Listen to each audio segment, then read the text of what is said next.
శంకరం శంకరం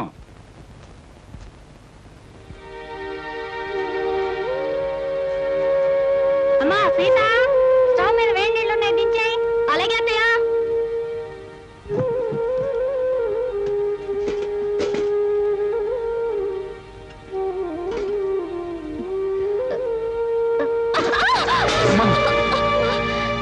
ఏమిటమ్మా సీత చేతులు కలియా? లేదు నాన్న, నా కర్మ ఇలా కాలింది. అవే మాటలమ్మా. అయినా కోటీశ్వరుడి కూతురివి, నీకు ఈ వంట పని అంట్ల పని ఏమిటమ్మా? పుట్టి బుద్ధి ఎరిగాక నువ్వెప్పుడైనా వంటగదిలోకి అడుగు పెట్టావమ్మా? అలాంటి నన్ను కష్టాల్లోకి బాధల్లోకి అడుగు పెట్టాలనేగా మీరు అబద్ధాలు చెప్పి నాకే పెళ్లి చేసింది. అమ్మా సీత, నాన్న చేతి మీద పడిన వేడి నీళ్లకు నా కన్నీళ్లే వస్తాయి. కానీ నా కన్నీటి చుక్కలు చూసిన మీకు బాధతో గుండె కోతపడి నెత్తుటి చుక్కలు వస్తాయని నాకు తెలుసు. నేను కోరుకునేదేదే.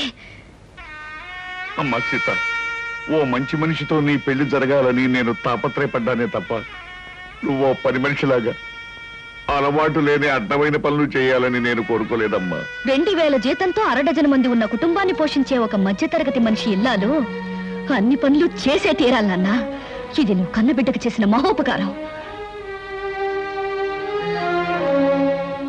పార్వతి, పవిత్రమైన కళ్యాణి రాగం లాంటి వార్త తీసుకొచ్చానే. ఎక్కడ? అరే బావగారా, ఎంతసేపు అయింది వచ్చి? ఇదేమిటి ఇక్కడ నిలబడ్డారు? రండి కూర్చుందాం. రండి రండి కూర్చోండి. నమస్కారం అండి. నమస్కారం. బావగారు పళ్ళు తీసుకొచ్చారు. అన్నీ మీ అమ్మాయికేనా, మరి మాకేమైనా ఉన్నాయా? నీకే బావగారు. పొద్దున్నే గుమ్మం తగిలి పడిపోయారని తెలిసింది. పలకరించి వెళ్దామని వస్తూ పళ్ళు తీసుకొచ్చాను. నానోయ్, గుమ్మం తగిలి పడితేనే బుట్టడు పళ్ళు పట్టుకొచ్చారు. ఇంటి మించి పడ్డావంటే లారీ నిండా పంపిస్తారేమో. ఒకసారి ట్రై చేయకూడదు. రే, లారీ పళ్ళ కోసం నేను ఇల్లెక్కి కిందకు దూకాలంట. మొహం మీద కొట్టానంటే ముఖారు రాగంలో మొత్తుగా ఎడుస్తావు వేదావా. నమస్కారం అన్నయ్య గారు.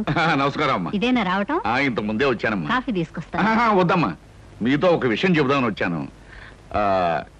గాంధీనగర్ లో నాకు ఒక ఇల్లు ఉందమ్మా. అది నౌకర్లు చాకర్లతో అన్ని సదుపాయాలు గల ఇల్లు. ఊరికినే పడాడటం ఎందుకు, మీరందరూ కలిసి దాంట్లో మారితే బాగుంటుంది అని అనిపించిందమ్మా. ఏమిటి, నౌకర్లు చాకర్లు అన్ని సదుపాయాలు ఉన్న ఇల్లా? ఛాయరాయ కీర్తన లాంటి శుభవార్తని కాస్త ముందెందుకు చెప్పలేదు బావగారు? రేపే ఇంటికి మార్చేద్దాం. అవునా? చక్కగా ఓ గదిలో నువ్వు తలుపులు మూసుకుని సంగీతం పాడుకోవచ్చు. మరో గదిలో గదుల మాట ఎలా ఉన్నా నౌకర్లు సౌకర్యాలు ఉంటే సీతకు నాకు పనులు తప్పుతాయి. తప్పకుండా మారిపోతాం అన్నయ్య గారు. వద్దత్తయ్య గారు, మా నాన్నగారు అభిమానంతో చెప్పొచ్చు కానీ మనం అక్కడికి వెళ్ళడం చిన్నతనం అనుకుంటున్నావు తల్లి. అభ్యాదేం లేదమ్మా. అద్దెళ్లలో దిక్కుమాలు చావు చస్తూ 6 రాగంలో ఏడుస్తూ బతికే కన్నా హాయిగా మన ఇంట్లో ఉండడం మంచిదమ్మా. అది కదా మావయ్య గారు, అక్కడికి వెళ్ళడం వల్ల ఒక నష్టం ఉంది. ఏమిటది? మా వంశంలో ఆడపిల్లలు కన్నవారిచిన కొంపలో కాపురం పెడితే ఆ అమ్మాయి తాలూకు మావగారికి ప్రాణగండమట. అమ్మో నాకే. ఇంతకు ముందు ఒకరిద్దరు అలాగే పోయారు కాదు నాన్న? ఏమిటి బావగారు, మీకు ఈ విషయం ముందే తెలుసా? సంగీతంతో నేను చిత్రహింసలు పెడుతున్నానని మా వధ ఉంటున్న మాటలు మీరు నమ్మేసి నా ప్రాణాలు తీసేద్దాం అనుకున్నారు అన్నమాట. నువ్వు పోతే మీ అందరూ ఎంత చక్కగా హాయిగా బంగ్లాలో ఉండొచ్చు. మా గురించి ప్రాణత్యాగం చేయనన్నా. త్యాగం చేయడానికి ఇది ప్రాణం అనుకున్నావా, పంచాలు ఉంగి అనుకున్నావా? మామిడి పండుతో కొట్టానంటే మలైమారుత రాగంలో ఎడుస్తావు వేధవా. బావగారు, మీ అమ్మాయి ఏ ఏ పనులు చేస్తే నా ప్రాణానికి గండ వస్తుందో ఒక లిస్టు వేసి ఇవ్వండి. అవి చేయకుండా నేను జాగ్రత్త పడతాను. నాన్న, అభిమానంతో మీరు చేయబోయిన సహాయాన్ని వద్దన్నందుకు నన్ను మన్నించండి. నా నుదుటినిలా రాసిపెట్టినందుకు మేమంతా ఇక్కడే ఇలాగే ఉండాలి. కృష్ణ, అందరూ నిన్ను అదృష్టవంతుడు అని పొగుడుతున్నా, కానీ నీ మనసులో అగ్నిపర్వతం మండుతోందని నాకు తెలుసు. అమ్మాయి పంతం పట్టుదల చూస్తుంటే నువ్వు పెళ్లి వద్దు వద్దని చెప్తున్న అమ్మాయి నీకు ఇచ్చి పెళ్లి చేసి పొరపాటు చేశానేమో అనిపిస్తోంది. మావయ్య, జీవితంలో ఛాలెంజ్ని ఎదుర్కోవడం నాకు చిన్నప్పటి నుంచి అలవాటైన ముందే చెప్పాను. సీతను తప్పకుండా మార్చి నా మనిషిగా, మామూలు మనిషిగా చేస్తాను. మీరేం బాధపడకండి.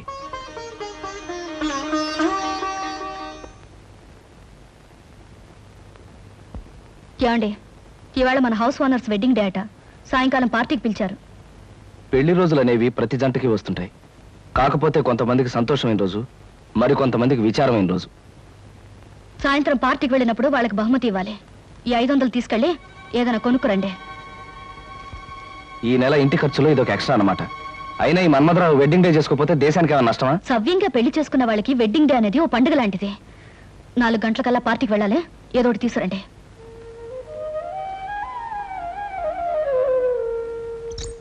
అమ్మాయి గారు, అమ్మాయి గారు, అదేంటి సింహాచలం ఇలా వచ్చా? ఏం చెప్పమంటారమ్మా? ఇదిగో నా పక్కన ఉన్నాడు చూడండి, ఈడే మా ఇంట్లో ఉన్నారు మటన్ కొట్టు మస్తాను గారమ్మా.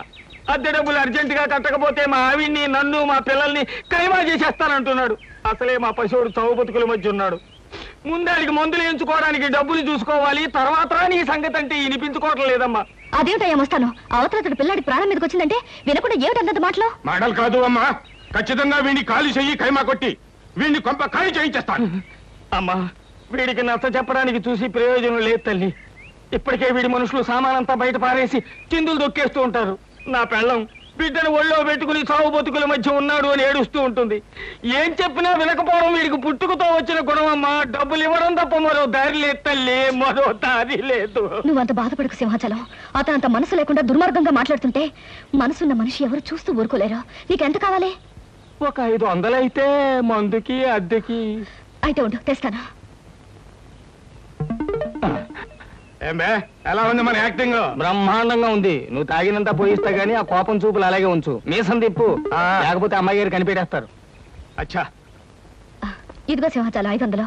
ఇతనికి ఇవ్వాల్సింది ఇచ్చి మీ అబ్బాయికి వైద్యం చేయించు. అమ్మా, వయసులో చిన్నదానివైనా నీ కాళ్ళకి దండం పెడతాను. పదరా దరిద్రుడా, లెక్క చూసి నీ డబ్బు నీ మొహాన్ని కొడతాను. వస్తానమ్మా. బాబు, అసలు పసివాడికి ఒళ్ళు బాగుండగా ఏడుతున్నాను. ఇప్పుడు అద్దె పేరు చెప్పి సామాన్లన్నీ బయట పడేసి అన్యాయం అయిపోతాను బాబు. నోరు మీవే. నాకు అద్దె డబ్బులు ఎగ్గొట్టి మీ ఆయన సొమ్ములన్నీ సీసాలు తగలేస్తుంటే నేను నోరు మూసుకుంటావాలా? ఈ ఒక్కరోజు గడివే ఉండి బాబు, రేపు మీ డబ్బులు మీకు ఇచ్చేస్తాను. అదేం కుదరదు, ఇప్పుడే ఇచ్చి తీరాలి. కృష్ణబాబు, కృష్ణబాబు, ఏమిటి మంగమ్మ, ఏం జరిగింది? 3 నెలలు అద్దె బకాయి పడిందని ఇంట్లో సామానంతా ఈదులో పడేస్తానండి పెద్ద మనిషి. 3 రోజులుగా బిడ్డ ఒళ్ళు అగ్గిలా కాలిపోతున్నా ఆసుపత్రికి తీసుకెళ్ళడానికి కూడా డబ్బులు లేక బాధపడుతున్న దాన్ని. ఇప్పుడు ఈ అద్దె డబ్బులు ఎక్కడి నుంచి తెచ్చేయగలను బాబు? అవును, సింహాచలం ఏమయ్యాడు? వాడే సవ్యంగా ఉంటే మాకు ఇట్టండి కట్టాలి ఎందుకు వస్తాయి బాబు? కృష్ణబాబు, నా కాపురాన్ని మీరే నిలబెట్టాలి. నా బిడ్డ ప్రాణం మీరే కాపాడాలి బాబు, మీరే కాపాడాలి. బాబు వెళ్ళు. రండిరా. ఓయ్, ఆ సామానంతా లోపల సర్ది వెళ్ళండి. అలాగే అయ్యా. మంగమ్మ, ఇదిగో డబ్బు. ఇంటి ఖర్చులకి, కుర్రాడి హాస్పిటల్ ఖర్చులకి ఉంచు. మీరు నిజంగా దేవుడు బాబు. మంచి సమయానికి చల్లని మనసుతో వచ్చి మమ్మల్ని కాపాడారు. మీరు 1000 సంవత్సరాలు బతకాలి బాబు. సీత, సీత, ఏమిటండి ఇంత ఆలస్యంగా వచ్చారు? బహుమతి ఏం తీసుకురాలేదా? లేదు సీత, అనుకోకుండా ఓ సంఘటన ఎదురైంది. మన సింహాచలం లేడు, ఆ, ఇంటి వనరు డబ్బు ఇవ్వలేదని వాడి సామాన్లన్నీ బయట పారేశాడు. ఓ పక్క పిల్లాడికి ప్రాణం మీదకొచ్చి మందులు ఇప్పించడానికి డబ్బు లేక ఆ తల్లి ఏడుస్తుంది. ఆ పరిస్థితి చూస్తే నాకే కళ్ళలో నీళ్లు తిరిగాయి. అసలు ఒక డబ్బున్న వాడి పెళ్లి కానుక ఖర్చు పెట్టడం కంటే ఓ పేదవాడి బ్రతుకు ఖర్చు పెట్టడం మంచిదని చెప్పి ఆ డబ్బు వాళ్ళకే ఇచ్చేశాను. చాలా అద్భుతంగా ఉంది మీ అబద్ధం. ఏమిటి సీత, ఏమిటి నువ్వు అనేది? ఏమీ తెలియనట్టు నటించాలని చూడకండి. నాకంతా తెలుసు. పొద్దున్నే సింహాచలం వచ్చి నా దగ్గర పరిస్థితి అంతా చెప్పి 500 తీసుకెళ్లాడు. ఆ విషయం తెలియక తమరు తెలివిగా అబద్ధం ఆడాలని చూశారు. అదిగా సీత, నేను చెప్పేది. చెప్పడానికి ఏముంది? అబద్ధం మీద అబద్ధం తప్ప. మన పెళ్లి జరిగాక మీరు మారారనుకున్నాను, కానీ ఇప్పుడు అర్థమైంది మీరు మారలేరని. అది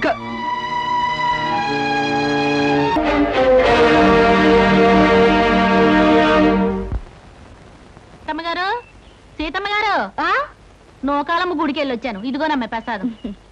నా బిడ్డకు బాగుంటేను, ఇంటి మీదకి వచ్చిన కట్టం తప్పితేను ఈ వేళ గుడికొత్తానని మొక్కుకున్నానమ్మా.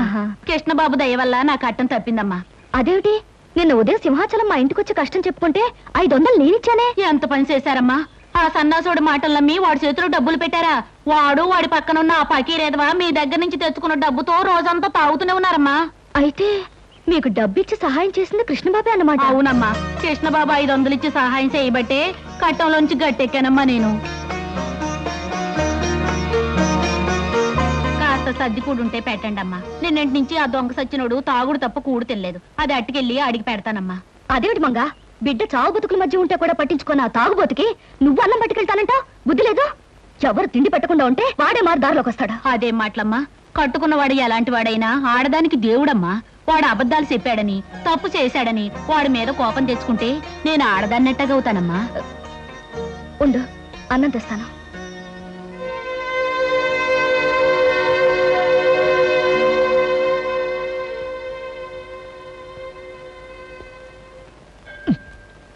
తీసుకో లక్ష్మి. ప్రతి శుక్రవారం సినిమా రిలీజ్ లాగా నువ్వు గుడి వంగతో రావటం, మన ఇద్దరం కలుసుకోవడం, నేను కొబ్బరికాయ ముక్క ఇలా తింటాం నాకు చాలా నచ్చిన ప్రోగ్రామ్ అనుకో. ఎంతకాలం ఇలా గుళ్ళోను బళ్ళోను కలుసుకోవడం, తొందరగా పెళ్లి చేసుకుంటే పోతుందిగా. నువ్వు చెప్పింది కరెక్టే అనుకో, కానీ చూడు, హిట్ ఫిల్మ్ లా మన ఇద్దరం గాఢంగా ప్రేమించుకుంటున్నాం. జాక్ పాట్ సూపర్ హిట్ లా మన ఇద్దరం పెళ్లి చేసుకుంటాం. కాకపోతే ఫ్లాప్ సినిమాలా నాకు ఉద్యోగం సద్యోగం లేకుండా పెళ్లి అని నోరెత్తాననుకో, మా అమ్మ, మా నాన్న, మా అన్నయ్య, మా వదిన నలుగురు నా మీద పడి యుద్ధం చేస్తారేమో కాస్త భయంగా ఉంది. నేను ఉద్యోగం చేస్తున్నానుగా బాబ్జీ, నేను సంపాదిస్తాను. మన ఖర్చులకి నా జీతం సరిపోతుందిగా. నువ్వు చెప్పిన పద్ధతిలో యావరేజ్ సినిమాలా బాగానే ఉంది. సరే, మంచి రోజు చూసి మా అమ్మ నాన్నలకి ఈ విషయం రిలీజ్ చేస్తాను.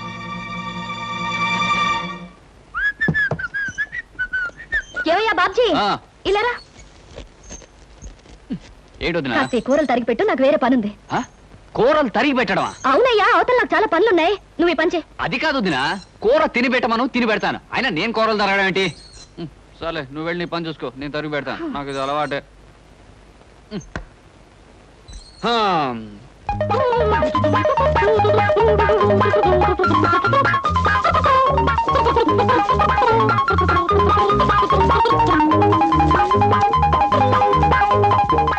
అమ్మయ్యా, వదినా వదినా, ఈ పని అయిపోయింది. ఇదిగోనయ్యా బాబ్జీ, ఆరిన బట్టలు తీసుకొచ్చాను, చక్కగా మడత పెట్టు. ఇదేమిటి వాడు ఇన్ని పనులు పురమాయిస్తోంది? పొద్దున్న లేస్తూ ఎవరి మొహం చూశానో ఏమిటో. కానీ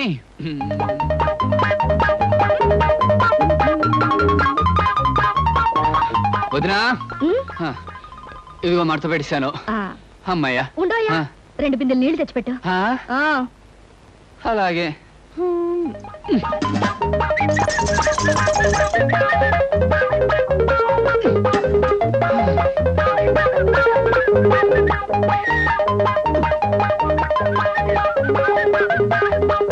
అమ్మయ్యా, వదినా, అదిగో బిందులతో నీళ్లు పెట్టేశాను. ఇంకేమైనా పని ఉంటే చెప్పు. అయిపోయిందని నీ వెళ్ళడం ఆపి నువ్వు చెప్పడం ఎందుకు? అన్ని పనులు చాలా చక్కగా చేసావు. Very good. నువ్వు ఒక మంచి హౌస్ హస్బెండ్ గా అవుతావు. హౌస్ హస్బెండా? అదేమిటి? ఇంటి పట్టు నుండి పని చేసుకునే ఇల్లాల్ని హౌస్ వైఫ్ అంటారు. అలాగే ఇంటి దగ్గర ఉండి పని చేసుకునే మగవాణ్ణి హౌస్ హస్బెండ్ అంటారు. ఏమిటో నువ్వు చెప్పేది నాకేం అర్థం కావట్లేదు. ఇంకా అర్థం కాలేదా? నువ్వు ప్రేమించి పెళ్లాడాలనుకున్న అమ్మాయి ఉద్యోగం చేస్తుంది. నువ్వు ఉద్యోగం సద్యోగం లేకుండా ఊరమ్మటి పడి తిరుగుతున్నావు. రేపు పెళ్ళయ్యాక ఇంటి దగ్గర ఉండి పని చేయొచ్చు. ఎందుకంత కోపం? ఉద్యోగం పురుష లక్షణం అంటారు. ఆ లక్షణాలేని నీలాంటి వాడిని ఏమంటారో నాకు తెలియదు. మగవాడన్నాక కష్టపడి 1 రూపాయన్నా సంపాదించాలయ్యా, లేకపోతే ఆడదానికి లోకు అవుతాడు. గుర్తుంచుకో.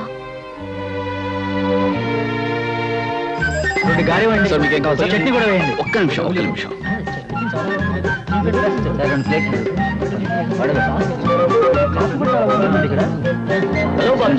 హలో కుమార్, ఏమిటో మొబైల్ క్యాంటీన్ రన్ చేస్తున్నావు?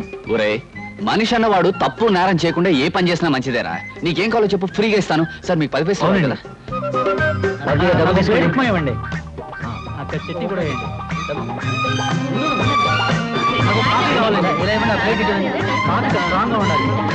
వదినా వదినా వదినా, ఏమిటయ్యా బాబ్జీ, ఏదో లోకానికి గెలిచిన వీరుల్లో అంత హుషారుగా ఉన్నా? ముందు ఈ స్వీట్స్ తీసుకో వదినా, తీసుకో.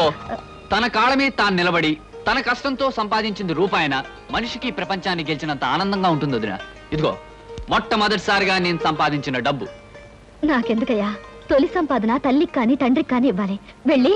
వదినా, మా అమ్మా నాన్న నాకు జన్మనిచ్చుండొచ్చు, కానీ మాటలతో నన్ను మార్చి నాకు బ్రతుకునిచ్చావు. పుట్టడం గొప్ప కాదు, పుట్టినందుకు మనిషి ప్రయోజకుడు కావడం గొప్పనే నా కళ్ళు తెరిపించావు.